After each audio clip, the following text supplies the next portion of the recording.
Attention. Se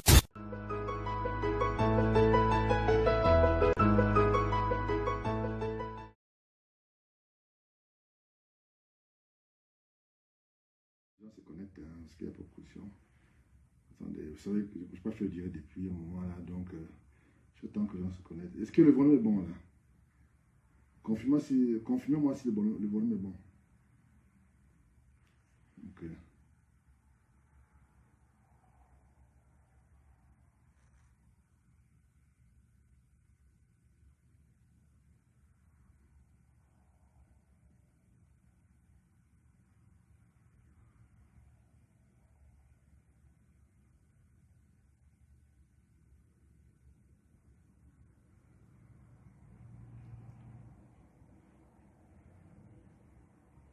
Non, ça je ne trouve pas.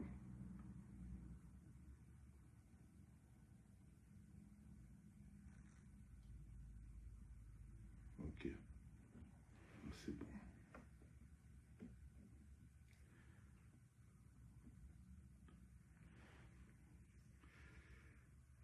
Ok. Ouais, bonsoir mes chers compatriotes, mes chers amis, de la diaspora et de partout. Vous savez que ça fait quand même un moment que je n'ai pas fait le direct.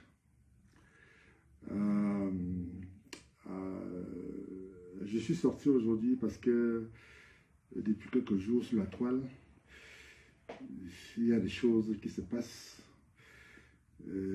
qui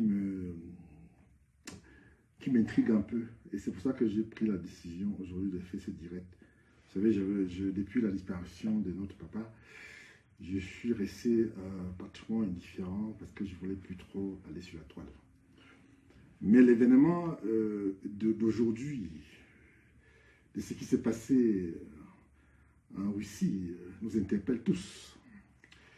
Et quand je reçois et quand je lis les insanités que certains activistes africains écrivent et disent, les louages qu'ils font à un dictateur que j'ai nommé Poutine, putain, je vais dire, tu ne peux pas rester indifférent. Il fallait que j'y réagisse et c'est pour ça que je suis venu aujourd'hui pour réagir. Vous savez, je m'adresse plus particulièrement à mon frère Kébi Seba. En France, un activiste que je suis beaucoup. Et pour une fois, il a fait des déclarations qui m'ont un peu déçu. Et c'est dommage. Je te dis, cher frère, que moi, je vis aux États-Unis depuis plusieurs décennies. Avant, ce que vous faites là-bas en Europe, nous avons fait ça en France, avec Alain Désir. Nous avons connu le racisme. J'ai connu le racisme. La vraie, ce n'est pas ce que vous vivez aujourd'hui. Nous avons connu. À l'époque, à Paris, il n'y avait pas des Noirs. Parce que moi, j'étais à Paris il n'y a pas très longtemps. J'ai vu que maintenant, il y a des Noirs maintenant qui présentent des émissions à la télévision française. À l'époque des SOS racistes, on s'est bien battu pour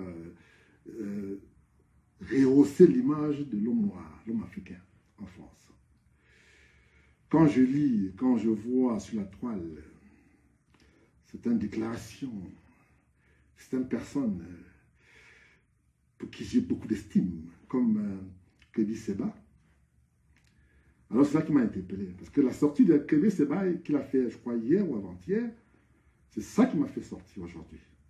Vous savez, moi, j'étais resté un peu indifférent depuis la disparition et la mort de mon papa au Cameroun, que je n'ai plus voulu donner trop faire. Je voulais un peu me faire oublier sur la toile. Mais là, je suis sorti aujourd'hui parce que je ne peux pas toujours rester... attendez. Je ne peux pas continuer à rester indifférent aux déclarations un peu, je dirais, fantaisistes, certaines personnes que j'apprécie. Je voulais un peu recadrer les choses et dire à mon frère Kenny Seba, que j'ai toujours encouragé tes sorties médiatiques et bien d'autres sorties que tu as fait dans le passé et tu continues à faire, et ta franchise. Mais pour une fois, non seulement je ne suis pas le seul à ne pas être d'accord avec toi sur ta déclaration que tu as faite il y a quelques jours, mais je pense que il faut un peu faire l'historique de notre histoire. Je vais un peu essayer de schématiser des choses pour essayer de me faire d'être un peu plus clair. Avant de revenir sur le problème de la Russie, je vais d'abord essayer de faire un peu l'historique de chez nous, en Afrique, que nous avons tant. Vous savez, nous avons vécu au Cameroun, par exemple, je prends par exemple l'exemple du Cameroun pour parler, après je vais parler pour l'exemple que je prends d'autres exemples, par exemple pour la Côte d'Ivoire et le Mali et bien d'autres. Quand il y a eu la guerre de Bakassi avec le Cameroun, n'oublions pas le Nigeria et le Cameroun, n'oublions pas que le Nigeria, non seulement il a les hommes qui ne font aucun doute que s'il y a la guerre entre le Cameroun et le Nigeria, eh bien, je crois que le Cameroun n'est pas perdant. Je ne suis pas de ceux qui peuvent accepter qu'un pays, parce qu'il est puissant, envahit un autre pays, parce que pour donner l'impression qu'on est plus important. Et c'est pour ça que je pense que au jour d'aujourd'hui, la peur a changé de camp. Quand le professeur Maurice Kamto s'est battu pour récupérer Bakassi, tout le monde a salué que voilà un patriote qui se bat pour son pays. Vous savez, il y a une guerre maintenant dans le Nozo. Bon, ce n'est pas une guerre d'invasion. C'est le gouvernement camerounais qui tue, enfin, qui combat les autres Camerounais. Ce qui n'est pas, c'est pas la même chose. Donc il y a nuance. Alors j'ai lu comme monsieur tout le monde sur la toile, ceux qui ont dit que le président, le dictateur, ça il faut quand même le dire, le dictateur de Russie là, qui se comporte comme le shérif du monde, qui se croit tout permis, peut imposer des choses aux minoritaires, comme c'est le cas actuellement en Ukraine. Je reviens. Je voulais vous entretenir sur ce que nous avons vécu, par exemple en Côte d'Ivoire, pour ne parler que de cela, de la Côte d'Ivoire. Et je vais revenir au Mali. Vous savez, la France a intervenu en Côte d'Ivoire parce qu'il a eu un mandat des Nations Unies pour intervenir. Parce que vous avez eu un Gbagbo, qui je ne porte pas trop ces messieurs dans mon cœur. Ça dépend des griots qui, n'est-ce pas, se prostituent pour soutenir ces messieurs, qui a tué plus de 3000 musulmans en Côte d'Ivoire. Moi, en tant que musulman, ce n'est pas quelqu'un que je porte dans mon cœur. Que ça plaise ou que ça déplaise certaines personnes. Ce monsieur a battu campagne avec Ouattara et il a perdu les élections et il a refusé de partir. Et comme bien d'autres chefs d'État africains qui, n'est-ce pas, changent la constitution pour se représenter. C'est le cas de beaucoup de pays, comme en Afrique centrale. Je peux parler par exemple de Congo-Brazza. Congo-Brazza, la Guinée équatoriale, le Gabon, où c'est une dynastie. Et bien entendu le Cameroun, où le président est là depuis pratiquement plus de 60 ans. Donc, on peut parler quand même du bilan. Gbagbo a fait 10 ans de pouvoir et tout ce qu'il avait comme obsession, c'était de tuer les musulmans. Il n'a aucun bilan à défendre.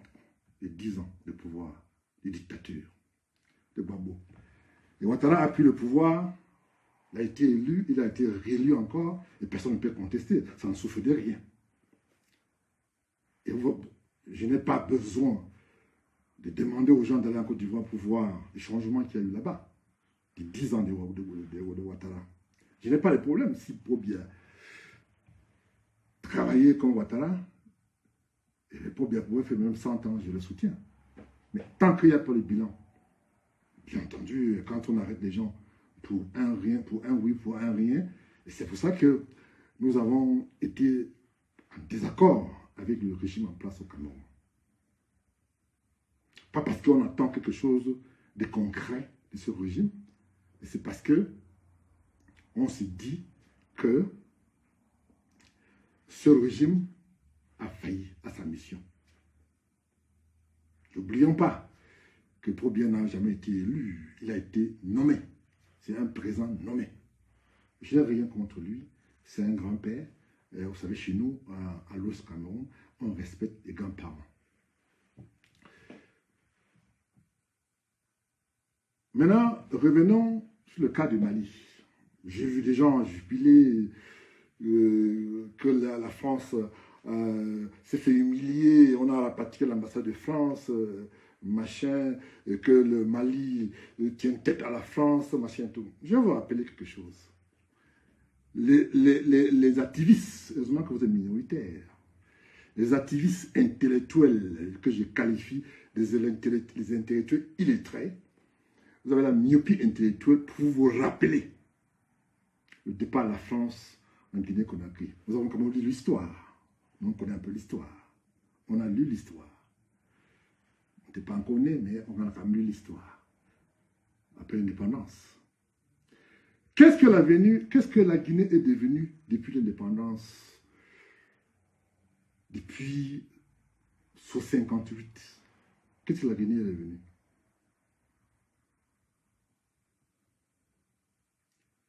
Une pauvreté qui ne dit pas son nom. Depuis que la Côte d'Ivoire, le Mali fait des coups d'État, il y a déjà eu plus de... après l'indépendance, il y a eu au moins 10 chefs d'État, coups d'État successifs. Est-ce qu'aujourd'hui le Mali est développé? Est-ce qu'aujourd'hui le Mali a fait quelque chose? Bon, il y a des gens qui peuvent essayer de donner toutes des excuses. Je n'ai pas de problème avec ça. Mais il faut savoir ce qu'on veut dans la vie. On ne peut pas soutenir un dictateur qui fait un coup d'État et être contre beaucoup d'entre vous. Nous tous, nous vivons à l'Occident. Nous vivons à l'Occident, la diaspora. On a ces privilèges. Qu'est-ce qu'un passeport camerounais aujourd'hui vaut quand un Camerounais se déplace avec tout ce que ça va avec? Qu'est-ce qu'un passeport, je dirais, je ne sais pas moi, un pays africain vaut? Les conditions, les visas et les conditions de voyager et tout ça là. La plupart de ces activistes qui vivent à l'Occident, qui sont parfois monnayés, payés, parce que beaucoup ont un bac plus 50 et qui ont pratiquement échoué dans leur vie active, et ils se lancent dans l'activisme notoire. Ben oui, je veux bien comprendre que ces personnes, ils ont fait de ça le gagne-pain, le fonds de commerce. Avant de soutenir ce qui est plutôt bizarre, avant de soutenir, comment ça vous appelez encore? Putain, moi je l'appelle putain. C'est le nom que je lui donne. Il s'appelle putain. Avant de soutenir putain, il a passé combien d'années au pouvoir depuis qu'il a été nommé? Je n'en pas de détails. Il a maté les Russes. Les Russes sont comme les Camerounais. Sauf que c'est des Blancs. Ils travaillent. Ce monsieur a passé son temps à mentir à son peuple, à traiter son peuple plus bas que terre. Je suis de ceux qui pensent que time is up for him today. Il va lire l'heure. Je vous dis ici aujourd'hui, écrivez. Bientôt, putain,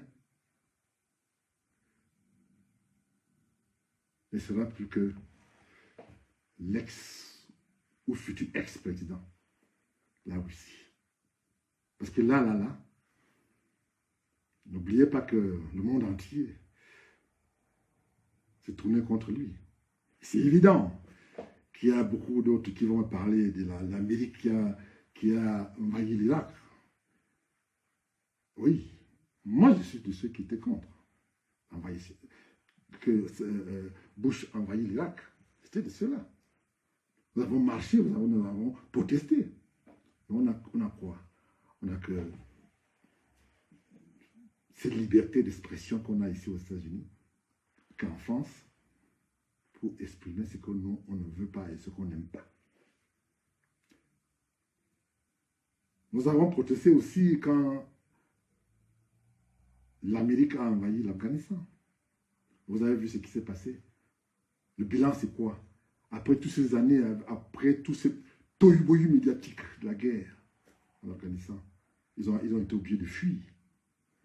Avant les Américains en Afghanistan, les Russes, l'Union soviétique étaient là-bas avant. Ils n'ont pas pu gagner la guerre. Et ce que je peux dire ici aujourd'hui, c'est que j'encourage beaucoup et je suis de tout cœur avec l'Ukraine qui se soucie de leur pays. Je croyais que M. Putin a un moment cru que aller en Ukraine, on va l'applaudir. Au contraire, aujourd'hui, il s'est rendu compte, il est en train de lire l'heure. Ceux qui soutiennent l'Union soviétique, il n'est pas le numéro 2, il est 12e classement mondial. C'est-à-dire qu'il est classé comme la Corée du Sud. Financièrement, il a que les armes, il a quoi d'autre? Rien. Et vous avez suivi, comme sur tout le monde, vous avez suivi tout à l'heure sur CNN, les militaires russes ont déserté, beaucoup désertent maintenant, parce qu'ils se sont rendus compte que c'était une guerre qui n'avait simplement rien à voir avec ce qu'on les a dit à l'Union soviétique. C'est-à-dire que putain les a racontés. Vous imaginez qu'un président qui a été élu démocratiquement dans son pays et qui n'a pas attaqué la Russie, n'a rien fait contre la Russie, qu'il soit envahi et qu'on veut le chasser.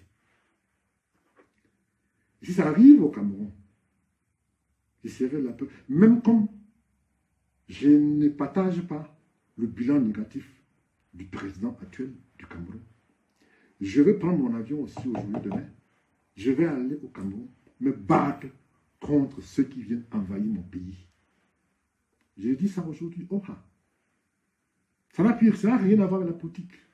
C'est un problème national. Je vais aller au Cameroun me battre contre les envahisseurs. Tu ne peux pas te lever un matin de bonheur et dire que tu vas envahir quelqu'un et prendre le pouvoir et donner à celui que tu peux contrôler, comme c'est le cas en Bélarus. C'est en Bélarus, whatever you call it. I just want you guys to know that today, this guy, whatever his name is, how you call him again? Putin is done. The game is over. You get away with a lot of bull crap. This time, you're not going to get away with no bull crap this time. The game is over. Tout le monde entier est contre lui aujourd'hui. Il se croyait le plus fort. Il croyait qu'il pouvait dominer le monde. Et aujourd'hui, il est en train de lire l'heure, comme on dit au Cameroun.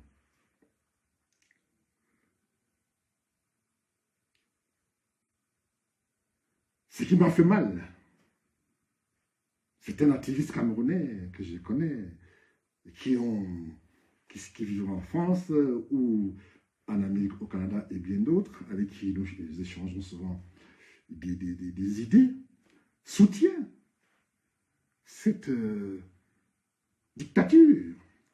Et pourtant, la plupart de ces personnes-là, à l'Occident,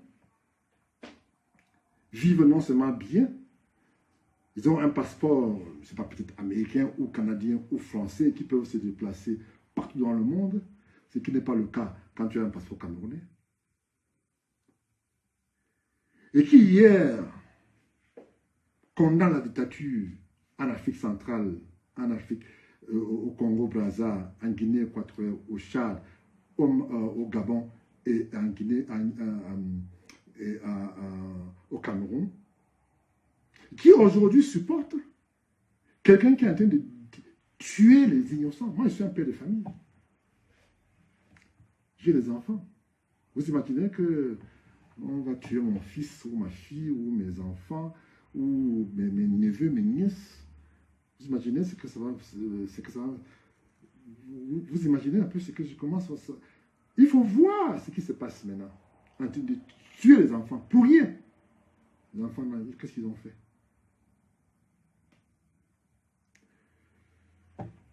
Donc, c'est pour ça que moi, je tiens à dire ici, heureusement que tous ceux qui soutiennent Putin sont minoritaires et qui n'ont même pas de voix.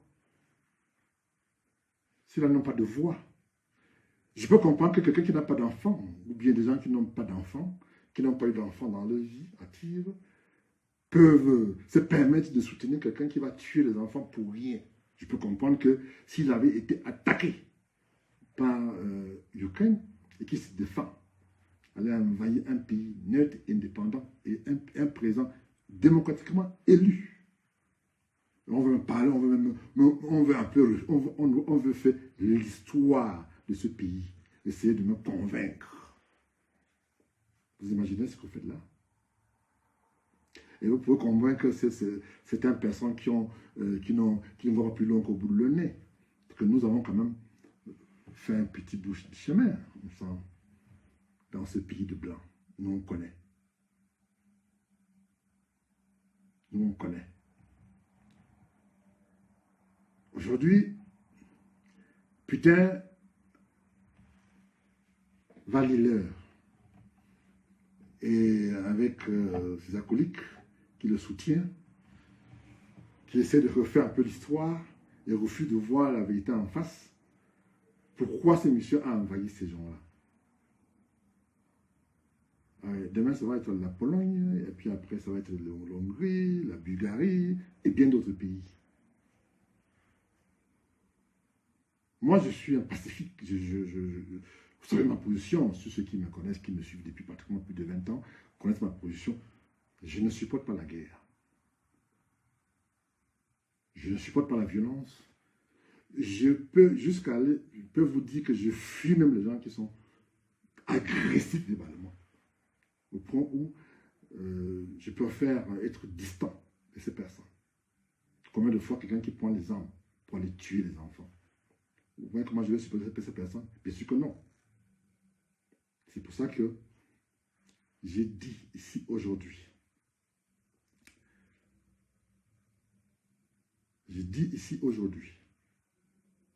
tous ces activistes-là, africains-là, je ne parle pas des blancs, je parle des africains, que ce soit en France ou au Canada, machin tout, heureusement que vous êtes minoritaires. Si vous aimez trop la Russie et que vous aimez la politique de ce monsieur, pourquoi vous ne déménagez pas, vous ne quittez pas la France ou le Canada ou l'Amérique pour aller vivre là-bas en Union soviétique? Pourquoi? Qu'est-ce que vous faites en France? Qu'est-ce que vous faites au Canada? Qu'est-ce que vous faites en Amérique? Allez vivre là-bas. Vous arrivez dans un pays, on vous accueille, on vous donne le privilège, vous avez le passeport qui vous permet de voyager partout dans le monde, et vous pensez que vous avez le droit de dire n'importe quoi. Je ne suis pas pour la politique française. Hein. Et encore moins les fascistes que je vois en France là-bas. Nous avons aussi ici en Amérique des fascistes.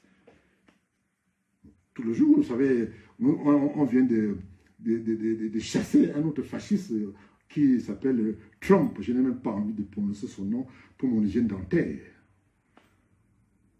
Vous savez, son amitié avec putain, qui a toujours refusé de livrer les armes au président de l'Ukraine. Voilà, what you call it. Donc, je fais ces petits coups de gueule à tous ceux qui pensent qu'ils ont le monopole.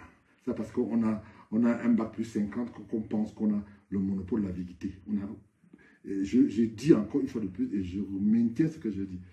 Vous, tous ceux qui se passent pour les intellectuels et qui pensent que vous pouvez donner et dominer les autres, vous êtes des intellectuels illettrés. Ça, je le dis et je pèse mes mots et je recommence. Vous êtes des intellectuels illettrés. Parce que je peux comprendre comment quelqu'un peut détester un dictateur en Afrique, détester les dictateurs en Afrique et apprécier un dictateur blanc. Vous avez un complexe, vous êtes des complexés, je dirais. Je rejoins la position de J-Pierre Rimingono, que j'ai suivi samedi.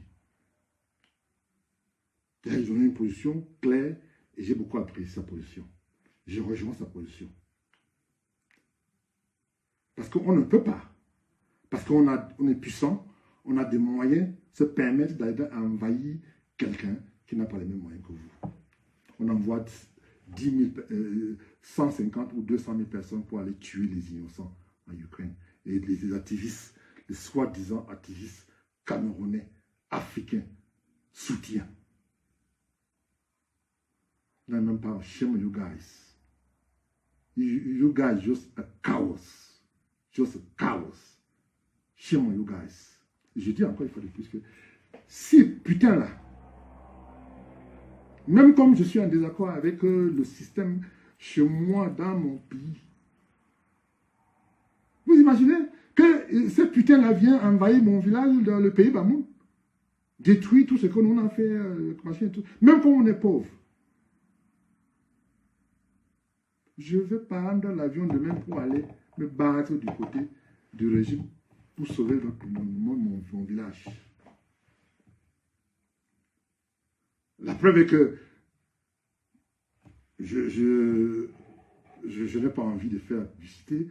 Je pense que ceux qui croient qu'en soutenant putain, ils peuvent trouver, c'est pas moi, mais nous sommes forcés de constater que depuis que toutes ces personnes soutiennent putain, ils n'ont pas de voix, ils sont minoritaires, puisque la majorité, même la Suisse, qui était un pays neutre, et aujourd'hui a mis l'embargo contre putain.